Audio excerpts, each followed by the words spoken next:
Crystal, I am really excited to have you on today to talk about your book that just came out, The Time Saving Mom: How to Juggle a Lot, Enjoy Your Life, and Accomplish What Matters Most. Thanks so much for joining me.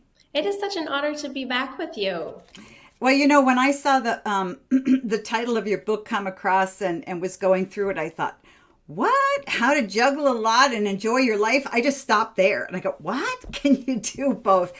It is really a tough issue for a lot of mothers in particular because no matter what we're doing, we feel like we're not doing a good enough job on the thing we're not doing. So, can you talk about how you came up with this book subject?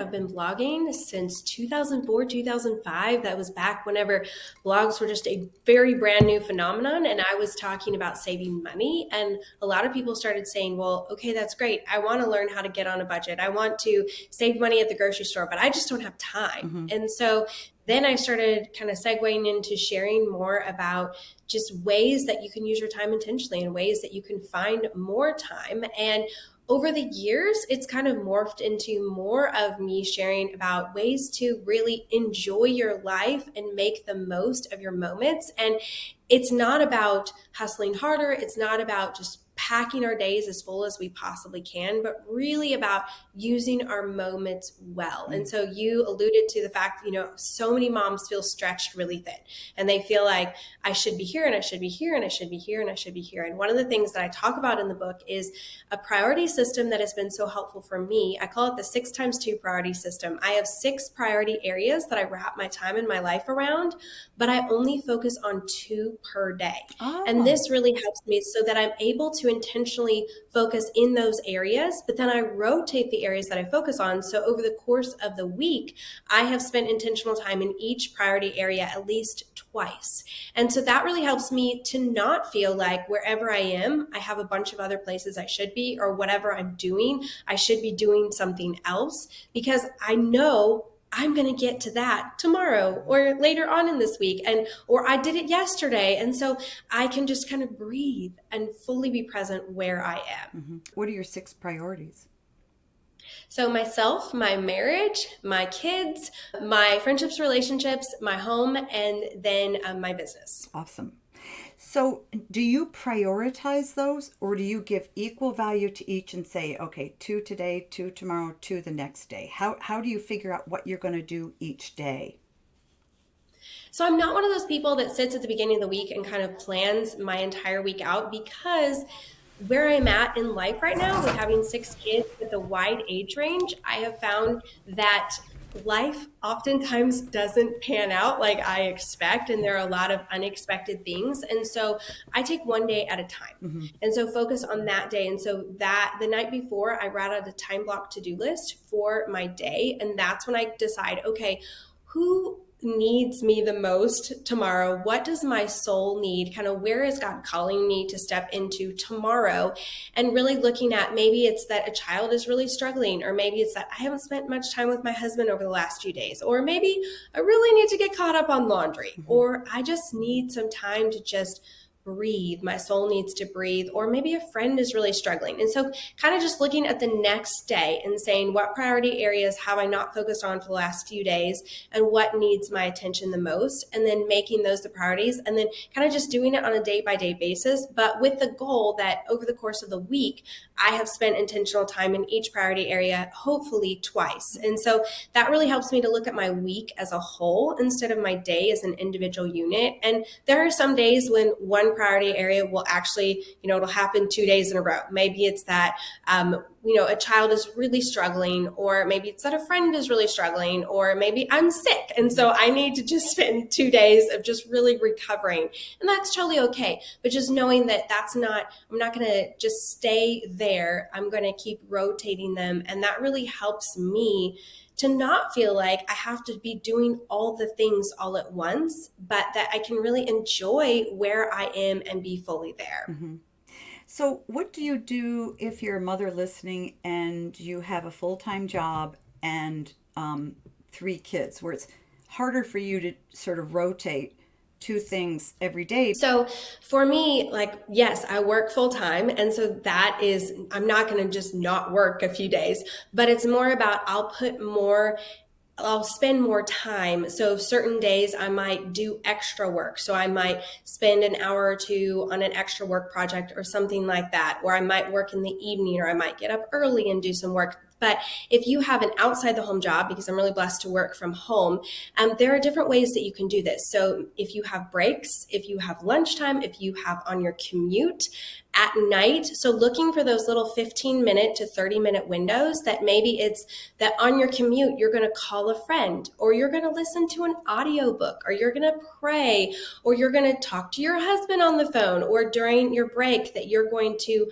read a book, or you're going to go take a walk, or you're going to meet your husband for lunch, or meet a friend for lunch. And so getting creative with the little bits of time that you have, you can do a lot in small pockets of time. And I think sometimes we feel like, well, I need to have this 3-hour window of time in order to really be able to invest in someone or invest in my priorities. But I found, especially with my kids, sometimes a really great conversation for 5 minutes or a really great 15-minute time together, that is such great intentional time that makes a huge difference. And so I think for us to just say, what do I have? Like, what can I do with what I have? And I really encourage in the book for people to stop saying, I don't have time, and really saying, I can't do that. I don't have time. But instead ask yourself, what can I do with what I have where I am? I was talking to a woman who had read the book recently, and she said, Crystal, this totally changed the way that I approach life, because I want to invest in my friendships, but for so long I felt like I don't have time.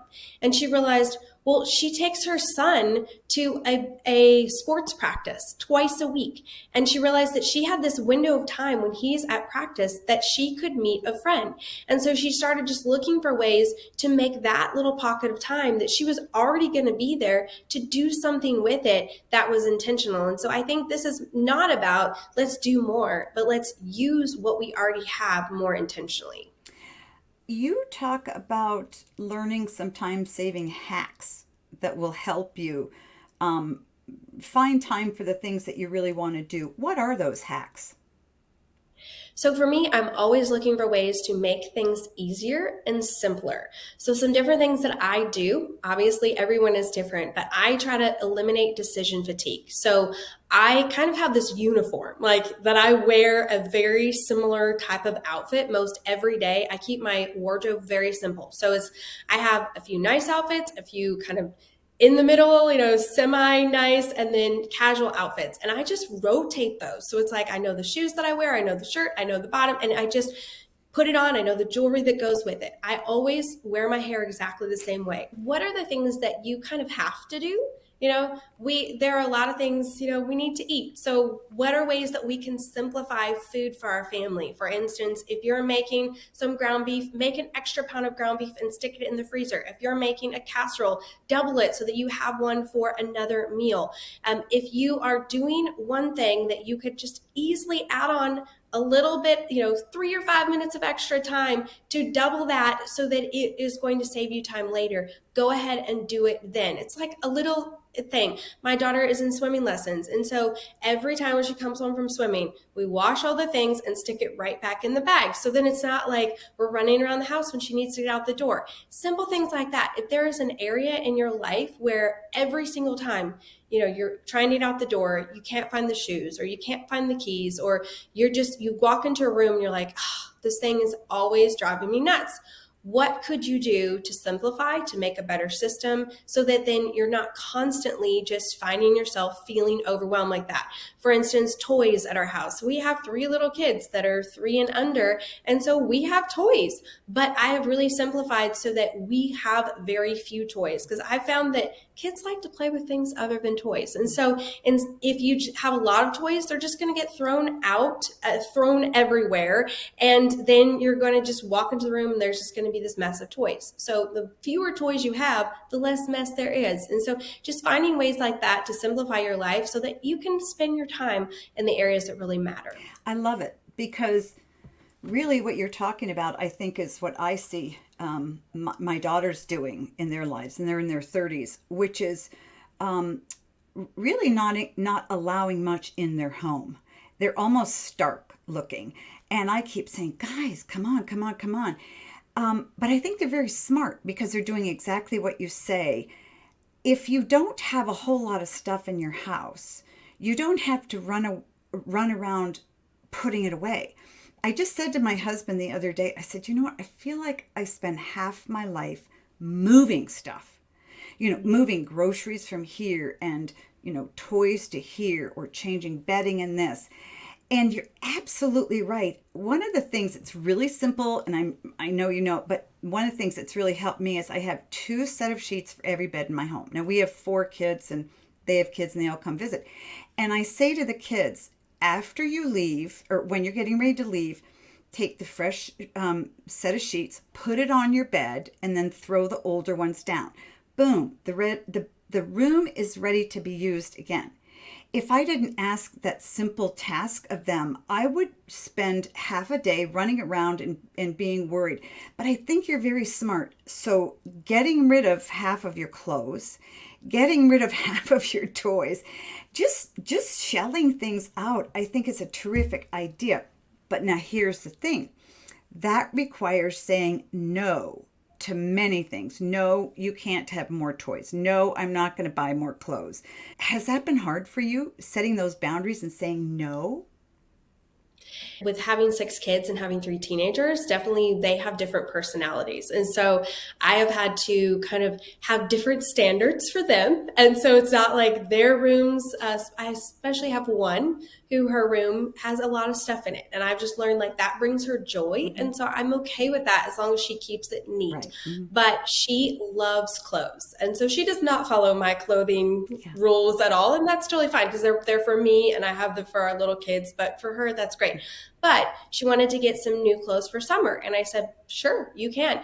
But here's what you need to bring me. I actually gave her an amount of hangers that she needed to bring me of clothes that she had gotten rid of in her closet. And I said, if you bring me that amount and your room is completely clean, so you're getting rid of that much, then we can bring some more in. And I found that can be really helpful, even for me. Like if I am going to get a new pair of shoes, which pair of shoes am I going to get rid of? And so just kind of always having that where if I get something new, I'm getting rid of something old, or not replacing something until that old thing breaks or is no longer usable. So then you're not just accumulating stuff, because you're right. It takes so much time to just move things around and also to find things. And then it's like, am I going to keep this? What am I going to do with, where is this thing? And so just the more that we can simplify. Now, I would say, if clothes bring you joy and putting together outfits, if that's something that brings you joy, that's great. Find other areas in your life where it doesn't matter to you and simplify in those areas, because we're all wired differently. Mm-hmm. That's such great advice. As you're talking, I'm thinking I will go into my closet and I'll have all good intention to clean things out. But here's one of the problems I run into. I may need it one day, even if it's 15 years old. And the other thing is, oh, so-and-so gave that to me. I can't get rid of it. How do you get past that? For me, it's really focusing on, okay, can I easily replace this? So for instance, I have a few things from my great grandparents, like my great grandma's teapot and an ice pick. My great grandpa he delivered ice back in the day when that was a thing. And so those are things that I hang on to because I can't replace them. Like that's really special. And even though I might not be using the ice pick, it's something that is very meaningful to me. And the teapot I do use, but not all the time, but it's something that's really meaningful. So can I replace it? If it's an item of clothing that you're like, I got a lot of wear out of this and I'm not wearing it anymore. It's a pair of black pants. I could easily get another pair of black pants if I decided someday that I needed them. Then I would just be like, if you haven't worn it for 6 months or a year, you can even give yourself, I'm going to go a full year. If I haven't worn it for a full year, I don't think it should be in your closet. And so deciding, but kind of figuring out for you, maybe there's some real sentimental value for you in it. Maybe it was somebody really special gave it to you and they're no longer in your life or something. And you're like, I want to keep it for that. Then totally keep it for that. Or if certain things, you could take a picture of it, and so that you have that picture, but then you could then get rid of the item. And so I think, having, if you know someone who is really good with getting rid of things and kind of helping you with that, I think that can be something that can invite them to come help you go through your closet or your drawers or whatever it is in your house that you want to go through, and give their input. And the other thing that you can do is you could put it away. So don't get rid of it, but put it in a tub or something and put it away for 6 months and see if you miss it.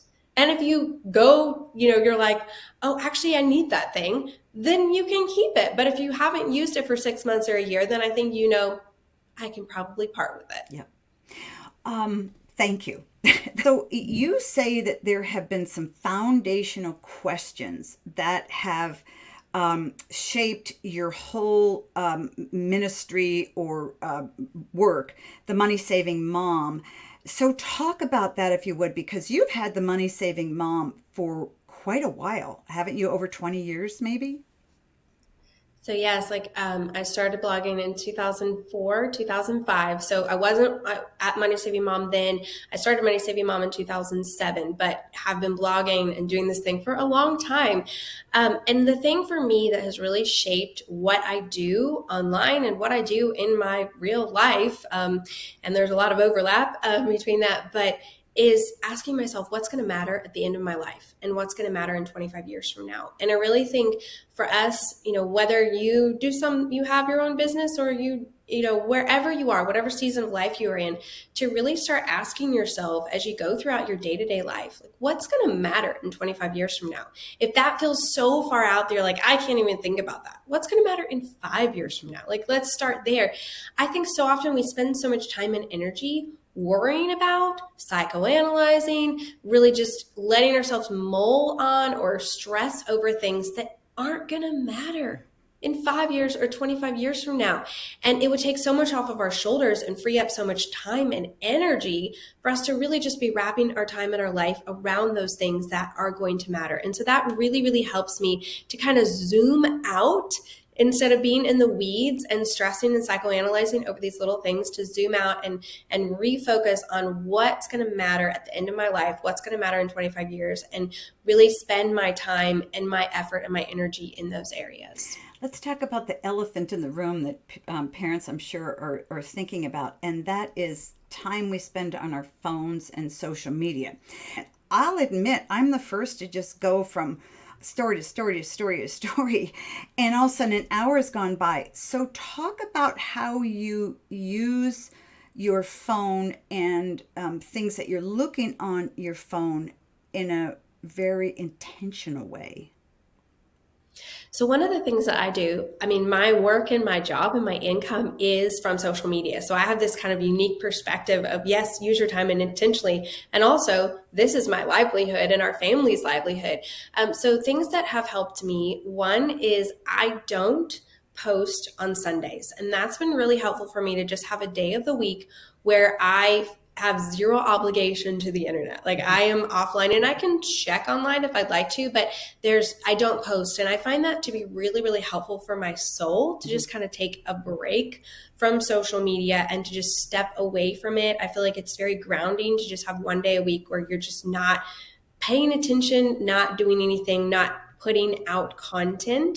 The other thing is, I feel like you talked about it, paying attention to how much time. Laura Vanderkam, she talks about doing where you're actually tracking your time. And she has a book called Off the Clock, where she really encourages you to track your time over the course of a week and see how much time you're spending in areas of your life. And I think it is so valuable. That sounds tedious. That sounds like so much time, but I think we will learn so much from doing it. I did it, and I was honestly so surprised at how much time I was spending on my phone. And so then I was really reevaluating, okay, is that time spent working? Like, am I actually doing actual output work on my phone, or am I scrolling and consuming?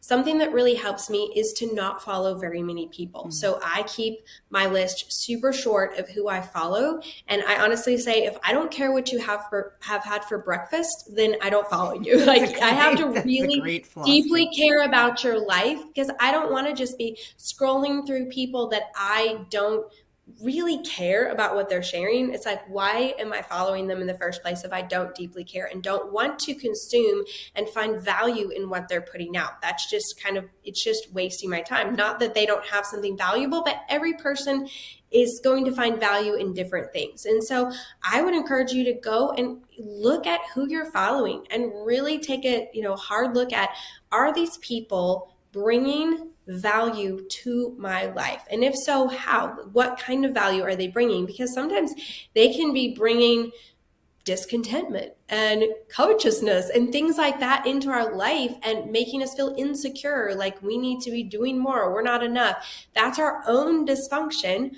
but stepping away from it can be a really helpful thing. And so I regularly look at who I'm following and really analyze, are these people bringing value to my life? And if not, I can guiltlessly just unfollow. Or if you're one of those people who are like, I can't unfollow because that might offend the person, there's this wonderful thing on Instagram called mute, and you can just mute them and then you don't see their stories. And so I think paying attention to that. And then I also challenge people, if you don't regularly do a kind of phone Sabbath where you put your phone away and you don't check your phone, I highly recommend it, because I think we learn so much about ourselves by having just that disconnection from our phone. And whether that is half a day, a full day, longer than that, I challenge you to do that.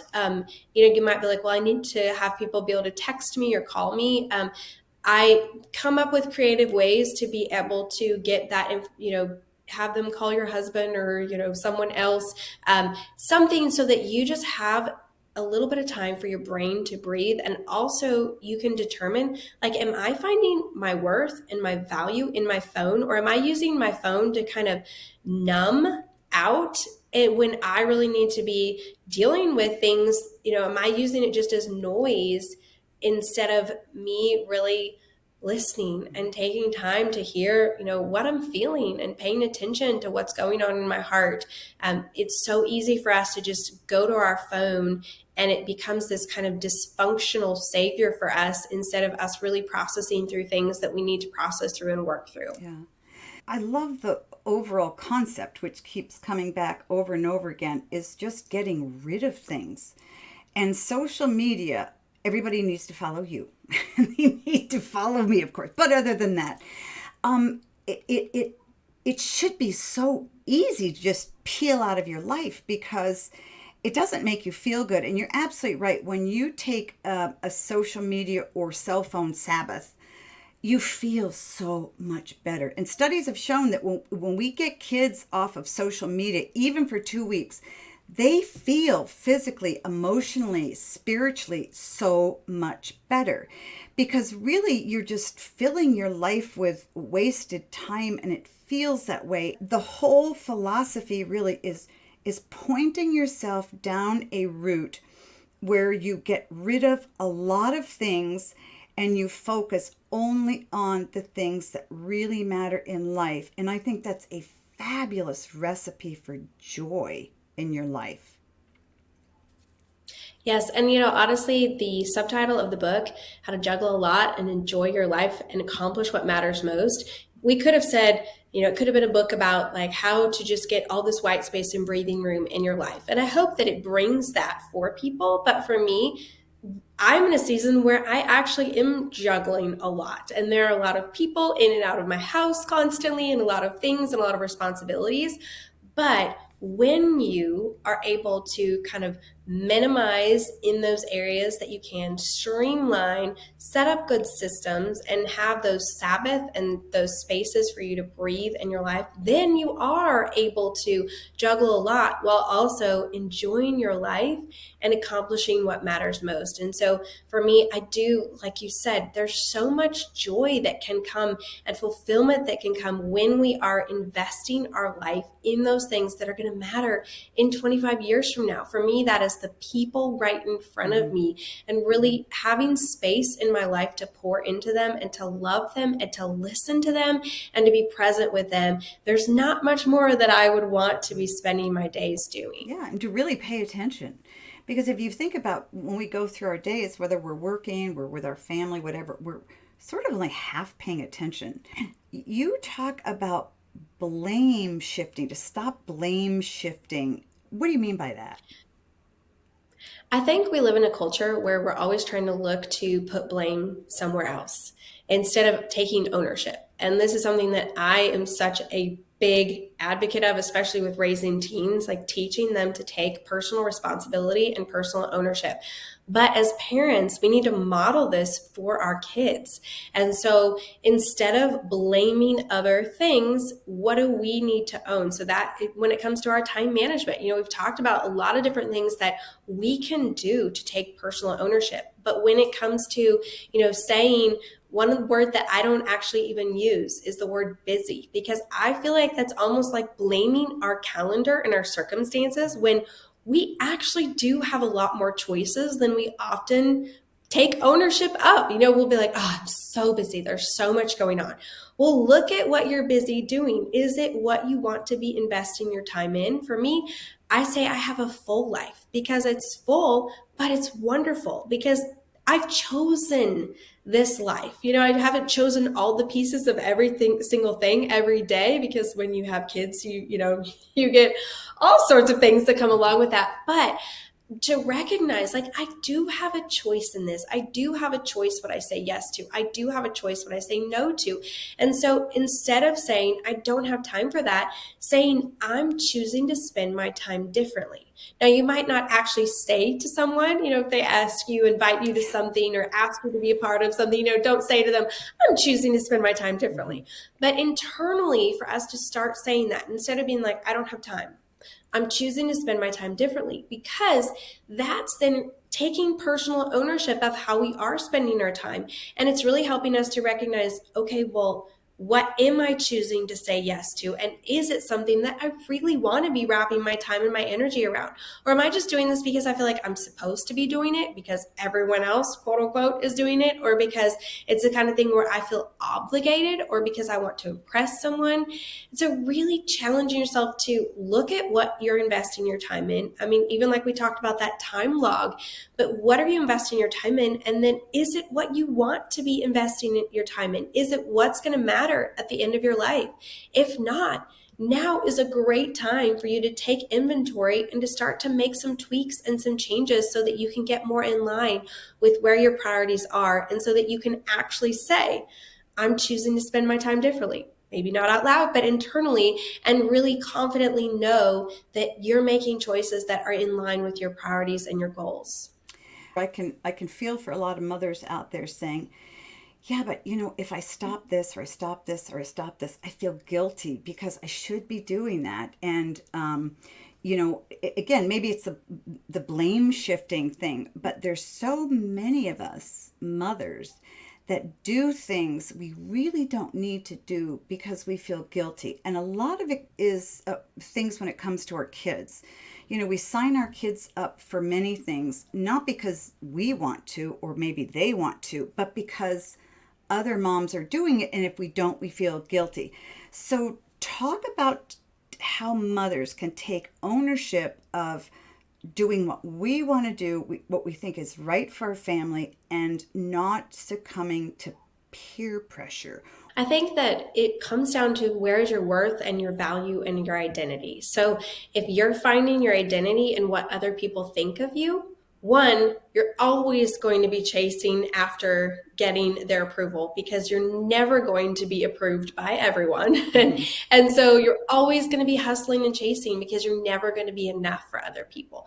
So really, where is your identity? Because for me, once I understood how much I was loved by God and really rested in my identity being who I am in Christ, then I could just have this freedom of, I can live my life differently. I can parent my children differently. I can make different choices. We can do less or we can do more than other families, because I am the only one who stands before God for the choices that I make for my children. And so someone else might not understand. Someone else might even criticize. But to have that confidence of knowing, I've sought the Lord, I'm seeking the Holy Spirit for wisdom, I've talked with my kids, and we're making this decision that we feel like is in their best interest. And so I'm going to stand in confidence in that. I am going to make mistakes. That's okay. That's why there's Jesus, because I am going to make some mistakes, but relying upon that and finding my identity in Christ and who I am in Him, instead of what other people think of me and my reputation in front of other people. That has been something that's been so helpful. And I feel like having teenagers and then 3 little ones, again, like it's given me the opportunity to parent in a very different way, because I honestly just don't care what other people think. Like, I just don't care, because I have these 3 teenagers and we've paved our own path with them and made a lot of choices that were different than a lot of other people around us. And there were a lot of people that were like, really? That's what you're doing? And I look at them now and I don't have regrets that we parented in a different way and that we didn't prioritize a lot of things that other people did, not because it was wrong, but just because it wasn't the right thing for them. And so that has given me so much freedom to just know, as mamas, I feel like we kind of have this gut feeling a lot of times, and to just follow that instead of feeling like I need to make sure that everyone around me is impressed with me or pleased by me, or that my reputation is holding strong, because ultimately at the end of the day, those other moms aren't the ones who are going to have to stand before God for the decisions made for my kids. And so to just have that confidence, and I think for me, when people come now and they're like, really, that's what you're doing? Just be like, yeah, that's what we are. Or if they give you input, just be like, thanks so much, and then move along. And you don't need to justify it. That's what you've chosen to do. And I would add on to that, it's so wise. But limiting what your kids do, during their young years, even their teen years, is such a payoff later on. Because have found after 30 some years of taking care of kids, that when you make your kids jump through all these hoops, and you sign them up for this and this and this and this, and you push them in football in high school, you push them in ice skating in high school, whatever.